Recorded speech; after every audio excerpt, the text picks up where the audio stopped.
I asked you all recently on Instagram if you had any questions about being a YouTuber or a content creator influencer, and today I'll be answering some of the most reoccurring questions. It's going to be a bit of a rambly video. I don't typically make these types of videos, but hopefully you like it, and my goal is to just pack it with as much value as possible. Any advice on overcoming the fear of starting? This is definitely the most reoccurring question that I get, and I definitely understand why. When I started out myself, I had so many fears. I was scared that I was going to invest time in something that wasn't going to work out. I was scared that my videos were going to be just not good and I wasn't going to get any subscribers, or no one was really going to care about what I had to say or what I put out there. And it's really interesting to look at where your fears might stem from. So personally, having this fear of being kind of made fun of or laughed at comes from my childhood. It comes from being laughed at in school and being kind of the outsider sometimes. And so I knew that I had a lot of mind ghosts, and figuring out where they came from, identifying that, was quite helpful in making peace with the fact that it was going to be scary, but at least I knew kind of why. Another fear is obviously if the sacrifice is going to be worth it. So there is a fine line between being scared because something is actually not good for you and being scared because you're having mind ghosts about something, and figuring out which one it is for you is a good idea. So as an example, you probably should feel scared if you are about to quit your job to pursue becoming a YouTuber if you don't have a solid backup plan. I had a solid backup plan when I quit my job. I knew that in case YouTube was to not work out, I had somewhere to go, I had still a roof over my head, and I was going to be okay. So it's really important, I think, to figure out the worst case scenario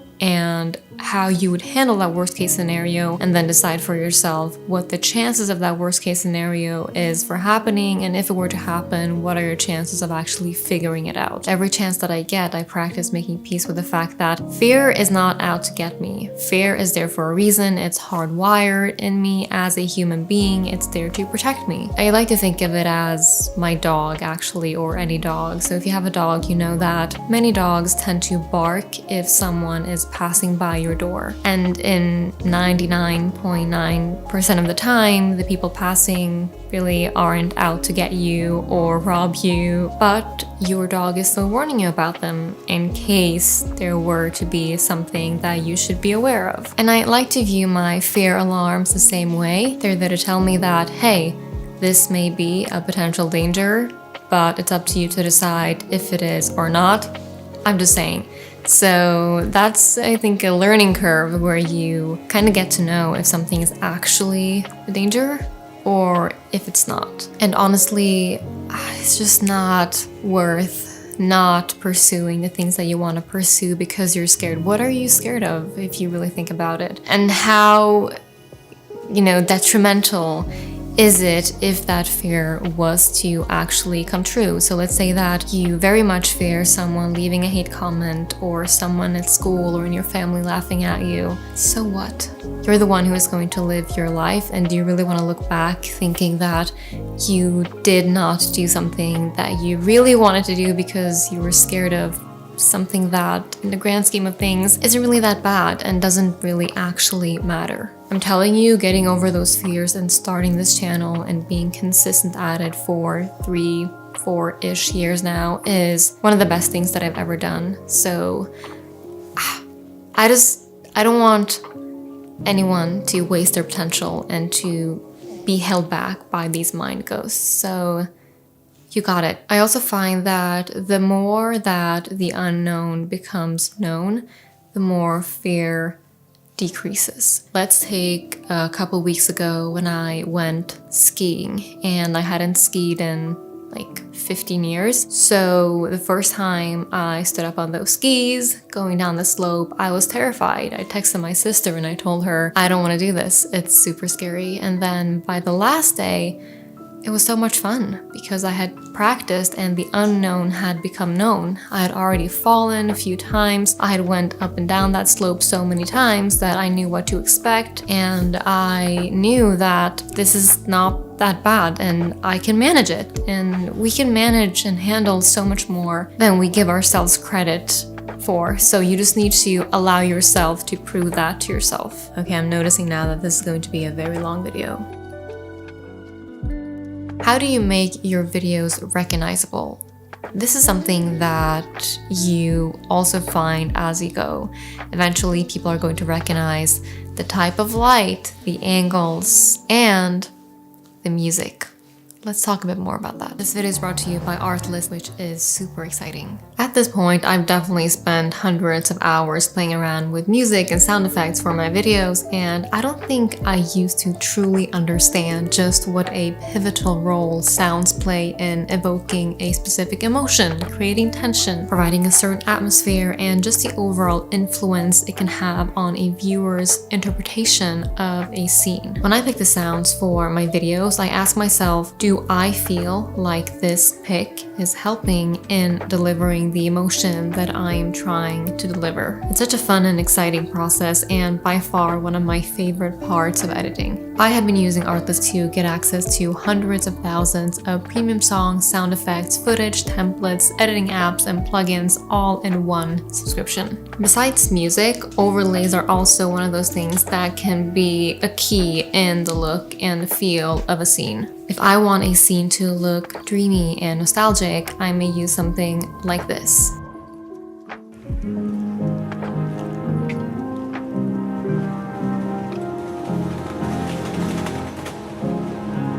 With Artlit Max, you get everything that you need to create amazing content all in one plan. You can tailor your plan however you would like to maximize your creative toolkit.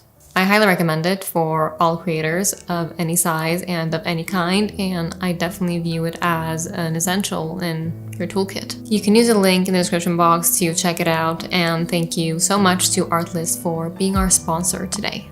What is the secret to growing your channel, and if consistency, how do I endure it? I think it's very hard answering the question, why is someone's channel actually successful? Because there's such a variety of channels that have reached tremendous success, and sure, you can point at things like they have amazing storytelling skills, or they're an amazing filmmaker, or they're very relatable, they're funny. It's just very hard. Consistency is just not negotiable, I think. And I notice even for myself that when I post more videos, I get more views and I get more subscribers. And then I think just analyzing your own videos and looking back at them every time and think to yourself, what did I like about this video? What did I not like? And what part of this could have been cut out? What part of this could have changed? You know, when I look back on videos from 2 months ago, 6 months ago, there are always things that I can see in hindsight that I didn't see then. And that, I think, is a sign of growth, because the more you do something, the better you become at it and the more confident you become. So being consistent, making sure that you are improving something each time. It can be something tiny like the lighting or the angle or the way that you built your story, obviously depending on what types of videos you're making, and not being sensitive to criticism. I appreciate it so much when some of you leave comments saying things like, I didn't like the audio in this video, or I think the music was a bit too loud, or I think it was quite boring when this scene was too long, and also being your own critic. And if you cannot sift through a video that you have made, then it's probably not a great video. So I notice if I'm sitting down editing a video and I'm getting bored, that's not a very good sign. There's also a bit of luck and a bit of skill and a bit of research and improving. And how do you start? And oh boy, is this a recurring question. I remember wondering this as well when I was starting out. And if I try to recall what exactly I meant when I thought, how do I start? I think personally, I just thought about the fear of starting. It wasn't so much about what camera I need as much as it was about how do I get myself to actually go from this point to this point. And if I try to remember it quite roughly, I know that the first thing was simply deciding that, okay, I'm at this job that I don't like. I'm not feeling fulfilled. My entire body is itching. I want to create. I want to do something else. I wasn't happy. I wasn't feeling like I was supposed to be there. And so I decided, okay, I want to become a YouTuber. I'm gonna start uploading on my channel and I'm gonna give this a shot. So that was the first thing. The first thing was mainly just deciding that this is what I want to do. And the second thing that I did was I did a ton of research about everything YouTube related. Like, how do I know what setup is the best, mics, cameras, and all of that? How do I write a script? How do I formulate a script? How do I speak to the camera? That was one thing, because I remember pretty much every article that I read or YouTube video that I watched on how to speak to the camera said that you should speak louder and you should be more outgoing and you really need to engage the audience. And I did that in the beginning. I was speaking a lot louder than I typically do. I'm not a very loud person naturally. And looking back on those videos, I'm like, ugh. I don't typically cringe at my past self, and I try to be forgiving of her, but I look back and I know that it's not me. It's a way to try to engage, and that's fine. I mean, that's what we do. We figure ourselves out along the way. You need to also realize that what you're learning about YouTube, what other people are telling you through articles and videos, is good to use as a piece of information, but it's not necessarily a guide. So even something like what camera equipment is the best camera equipment to get for a YouTube video. There are people who film with their iPhones and blow up all the time, who have pretty crappy audio, they don't edit, they barely make any cuts, things are cutting off in random places, the music is way too loud, and yet their channels are tremendously successful. So there aren't any tools that are bulletproof. There are no guarantees that just because you follow the steps of this creator, you will also succeed. That's not how it works. So take everything you read and everything I say and other people say with a grain of salt, and trust that you are going to figure things out as you go. That is how you learn. That is the only formula that I've come to realize, is that the best way of becoming good at something is to simply do that thing over and over and over and over and over again. It's not to read about it, it's not to listen to a podcast about it, although those things can be very valuable as well. But how you actually get from point A to B is by start walking from point A to B. What did you want to know before you started? I remember when I was at maybe 1,000 subscribers, and I started thinking to myself that this was very hard. I had a vision of growing to 10,000, 100,000, and 1 million, but it felt so far away. And then I remember watching Casey Neistat's video titled 10 million, and the video was about him reaching 10 million subscribers. And in that video, he talks about how reaching 10 million subscribers was easier than reaching 1 million. Reaching 1 million was easier than reaching 100,000. Reaching 100,000 was easier than reaching 10,000. And reaching I think he stopped there actually. And I still remember quite vividly how motivating that was for me to hear. And being at over 1 million at this point, I totally agree with his assessment. So find something to motivate you. You might need it. It's quite difficult in the beginning. Do you actually have more free time compared to a 9-to-5 job? Love that question. So my first instinct is to say no, absolutely not. In one way, it's true. It's very hard to not think about YouTube or what video I'm gonna create, and should I do this and that, and how should I respond to this thing, and it's kind of always on my mind. And I've never really, before starting YouTube, I've never really had something that was so vivid in my mind at pretty much all times. Even when I'm doing something that is not YouTube related, I'll see something and I'll think, that would make an interesting video, or ooh, maybe I should try, like if I'm watching a video, I'll think, ooh, maybe I should try editing something like that, or I'll listen to a piece of music and think, wow, when I'm listening to this piece of music, I'm imagining how I could film something and talk about this thing. And so it's like so much of life starts to remind you of how you can create the next video and what you can do and how you can become better. And so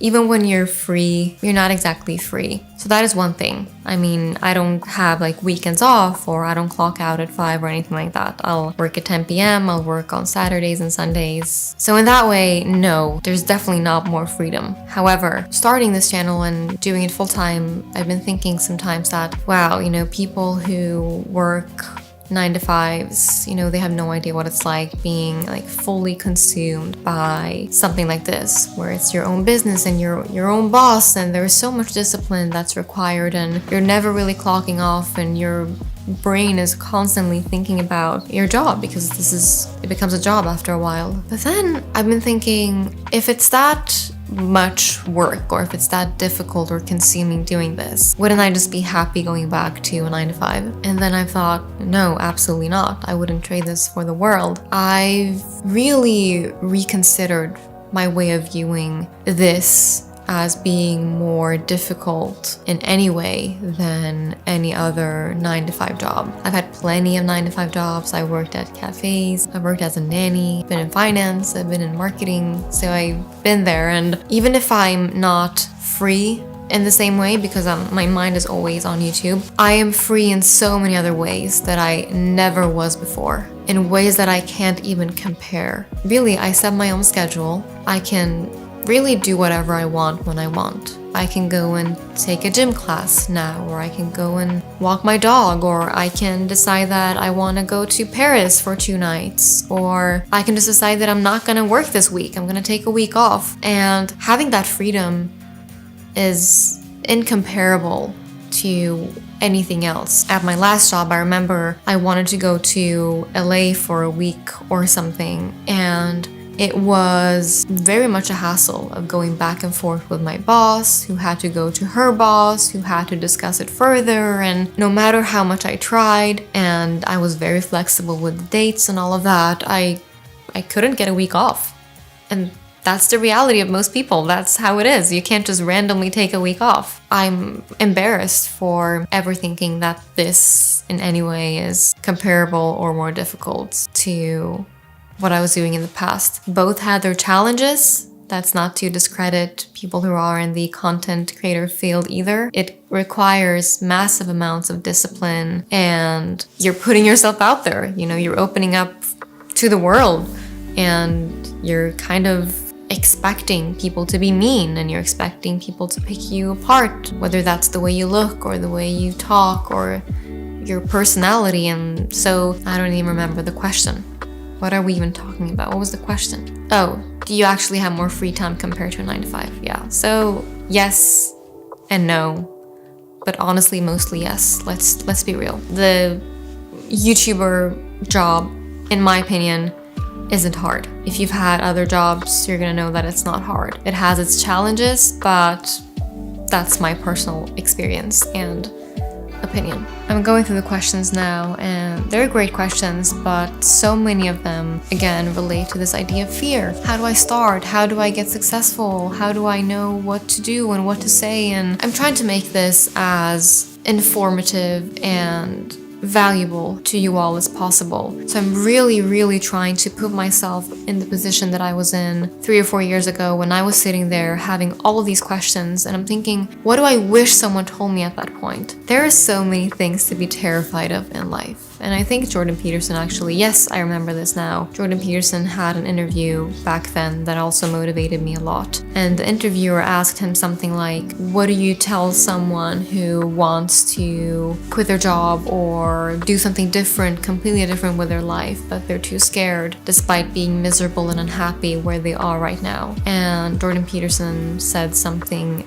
along the lines of, staying in a place that is making you feel miserable and unfulfilled should terrify you so much more than the fear that you're feeling towards moving on to something new. Something along those lines.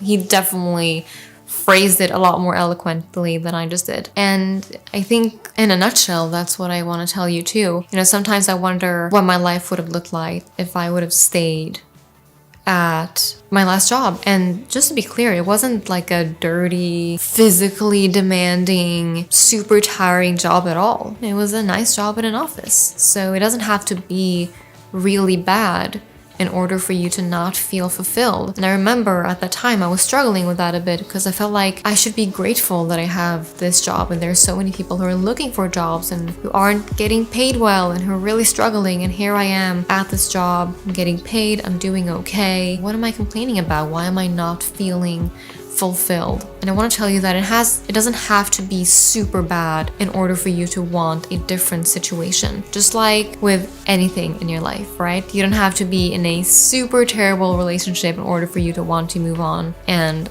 leave that person behind. It can simply be that you're not getting your needs met. There's an itch in your body telling you that there is something else, that there is something different for you out there that you want to explore. And life is going by so quickly. And this is where we're getting so cliche, but hey, cliches are a cliche for a reason, right? Life is going by very quickly. It could end at any point. If any of you have had an experience with someone close to you passing and you being there and being part of just experiencing it very, very closely, you get such a wake-up call of the shortness of life and of how so much of what we worry about and we think about and we overthink and we complicate and we catastrophize are very insignificant in the grand scheme of things. And that's not me telling you to invalidate your own feelings, but sometimes you need to. Sometimes you kind of need to invalidate your own feelings because they're not very rational, they're exaggerated, and they're likely not true. So give yourself a bit of tough love.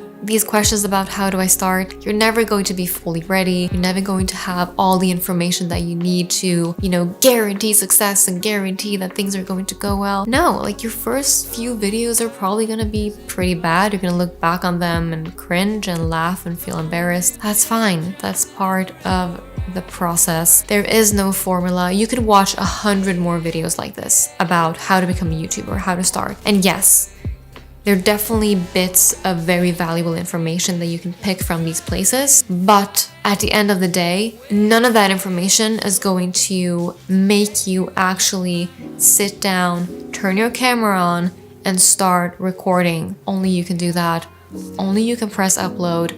The reason I didn't answer a bunch of questions is that I just honestly don't think that those questions are going to help you out. I think most people who are looking at these videos, especially if you're looking at like 100 videos like this, you're just procrastinating. You're probably trying to find a reason for why you can't, for why I or someone else has an advantage that you don't have. And maybe that's true. I have advantages that you don't have. You may have some that I don't have. You work with what you have. There is such a variety of creators on this platform. So no argument of, well, he has that, she has that, he grew up like this, she looks like that, he has this connection.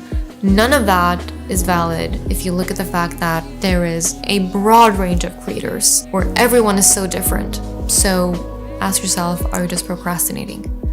Are you looking for a reason for why you can't?